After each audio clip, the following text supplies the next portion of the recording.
तर खूप लोकांनी मला प्रश्न विचारलाय डीएम मध्ये झालं किंवा कमेंट सेक्शन मध्ये की दादा तू किया सेल्टोस का घेतली आणि ऑटोमॅटिक का घेतली. तर सगळ्यात पहिले आपण बघूया की मी किया हा ब्रँड का चूज केला. जेव्हा आपण मार्केटमध्ये गाडी घ्यायला निघतो तेव्हा आपल्याला कोणते ब्रँड दिसतात. सगळ्यात पहिले आपल्याला दिसतो मारुती, नंतर टाटा महिंद्रा, युंदाई आणि नंतर आपला टोयोटा. आता टोयोटा आपण थोडा बाजूला घेऊया कारण टोयोटाच्या प्राइसिंग खूप कॉस्टली आहे.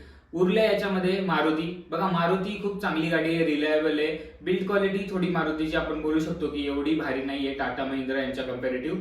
पण मारुतीच्या गाड्या लो मेंटेनन्स सुद्धा आहेत आणि वापरायला सुद्धा खूप तुम्हाला एकदम स्मूथ आहेत. पण मारुतीमध्ये काय होतं की इंटिरियर मला एवढं प्रीमियम नाही वाटत. म्हणजे मी बलेनोमध्ये बसतो, फ्रॉन्क्समध्ये बसतो, ब्रेझामध्ये बसतो, मला सगळं सेम सेम इंटिरियर त्याच्यामध्ये वाटतं. आणि 14-15 लाख त्या गाडीवर खर्च करणे ते मला एवढं काय वाटलं नाही. म्हणजे त्याच्यामध्ये एवढी मला मजा नाही आली मारुतीच्या गाडीमध्ये. मग मी मारुती थोडा बाजूला घेतला. आता उरला टाटा महिंद्रा. टाटाची सिएरा सुद्धा आलेली आहे आणि महिंद्राची सुद्धा 3XO वगैरे आहे. पण ह्या गाड्या आहेत ना, मी जिथून माझं युट्यूब बघतोय, माझे रिसर्च करतोय, 4-5 वर्ष झाले मी गाड्या बघत होतो. मला आवडतं गाड्या बघायला, म्हणजे रिव्ह्यूज वगैरे बघायला. तर टाटा महिंद्राचे खूपच कंप्लेंट आहेत. म्हणजे जिथे मारुती आणि हुंदाईची तुम्हाला 1-2 कंप्लेंट दिसेल, जिथे तुम्हाला युजर्सच्या टाटा महिंद्रावाले जे युजर्स आहेत, जे टाटा महिंद्रा ज्यांनी बाय केले, ते 10-12 लोक तुम्हाला कंप्लेंट करताना दिसतील. नंतर तुमच्या सर्व्हिस सेंटर जर चांगलं असेल तर बेटर आहे, नाहीतर तुम्हाला सर्व्हिस सेंटरच्या खूप फेऱ्या माराव्या लागतात आणि थोडासा रस्टिंग इश्यू सुद्धा टाटाच्या गाड्यांमध्ये दिसून येतोय.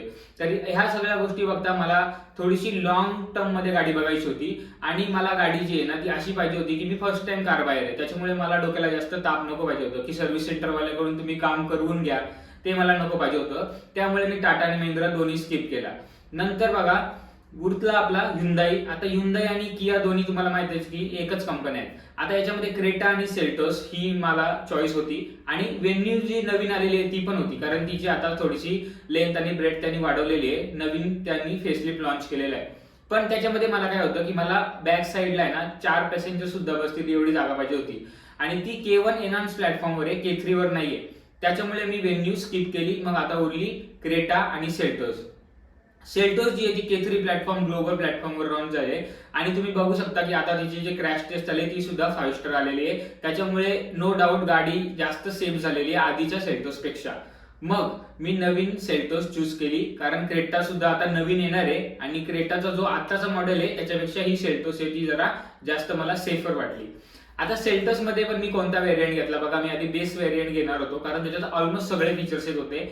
पण काही दिवसांनी माझं मन थोडंसं बदललं आणि मला ऑटोमॅटिक घ्यायची इच्छा झाली कारण मी IT मध्ये काम करते. मी पुणे, मुंबई, बेंगलोर अशा ठिकाणी काम करणार आहे, सिटीमध्ये जिथे ट्रॅफिक जास्त असणार आहे.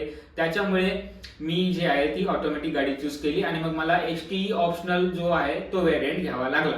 आता मी पेट्रोल घेतली का डिझेल घेतली, तर बघा मी पेट्रोल गाडी घेतली कारण मला आहे ना डिझेल गाडी माझी कधी चालेल एवढी गॅरंटी नाहीये. म्हणजे आता समजा मी पुण्याला जातो 2 आठवडे तर माझी गाडी इथे घरचे वापरतील त्याची गॅरंटी नाहीये. त्याच्यामुळे गाडीची DPF इश्यू जी आहे ती येऊ शकतात माझ्या डिझेल गाडीमध्ये आणि माझी एवढी पण जास्त रनिंग असणार नाही. मला माहिती आहे मी ओकेजनलीच गाडी चालवेल आणि चालवली तर सिटी टू सिटी चालवणार आहे. त्याच्यामुळे माझं 80-20 तुम्ही पकडू शकता. 80 माझं सिटी यूज आहे आणि 20 माझा हायवे यूज आहे.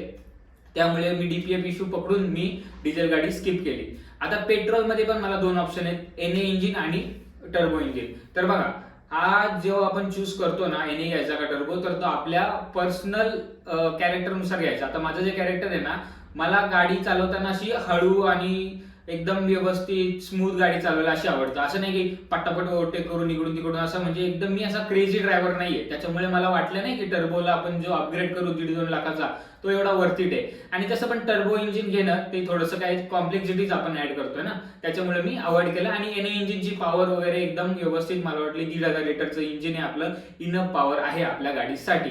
आणि मायलेजचं मला काही एवढं काही हे नाहीये की खूपच जास्त मायलेज पाहिजे आपल्याला. मग CNG घेऊ शकतो आपण. मग त्याच्यामुळे मी डिझेल गाडी सुद्धा स्किप केली. मस्त NA इंजिन आहे, पेट्रोल इंजिन आहे, 1,500 लिटरचं इंजिन आहे, मला एवढं इनफ आहे. माझ्या गरजानुसार मी तो व्हेरियंट सिलेक्ट केला. ऑटोमॅटिक आणि IVT जे कॉम्बिनेशन आहे NA आणि IVT ते एकदम बेस्ट कॉम्बिनेशन आहे आतापर्यंतचं. आणि किया एकदम चांगला ब्रँड आहे. आतापर्यंत माझं जे सर्व्हिस म्हणजे जिथून मी बुकिंग केली जिथपर्यंत डिलिव्हरी घेतली एकदम मस्त एक्सपिरियन्स आहे आणि आय होप सो याच्या पुढे सुद्धा असाच माझा एक्सपिरियन्स राहील. तर या सगळ्या गोष्टी आहेत ना त्याचा खूप विचार करून आपल्याला गाडी घ्यायची असते आणि गाडी आपण स्वतःच्या गरजानुसार घ्यायची. मी दुसरा मित्र बोलला, हा बोलला, तो बोलला, असं नाही. स्वतःचं व्यवस्थित अनालिसिस करायचं, नंतर गाडी घ्यायची. कारण आपण एवढे जास्त पैसे इन्व्हेस्ट करतोय, त्यामुळे गाडी आपल्या गरजेनुसारच आपण घेतली पाहिजे.